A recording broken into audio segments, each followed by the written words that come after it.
রাজার রাজ্যে সবাই গোলাম, করতে হবে রাজার সুনাম না ওকে খারাপ। রাজ্যে সবাই গোলাম, করতে হবে রাজার সুনাম, না হয় তোমার কল্লা যাবে, বিরাট কঠিন শাস্তি পাবে।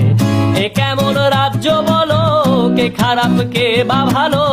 ভালো মানুষ অন্ধকারে, অমানুষী আলোর দ্বারে। सबके स्टेट पॉलिटिशियन भी मारे थे पोलाइट बोले से, खुद सीएम भी बर्थडे पर बाइट बोले से। हम लठ देकर रखा करा दुनिया का छोरी, पर माँ बाबू थोड़े से टाइट बोले से। हम राइट बोले से रहे हुए जैसे भी हालात, मारी तगड़ी खुराक ले रे टोटे जी सा गात रहे।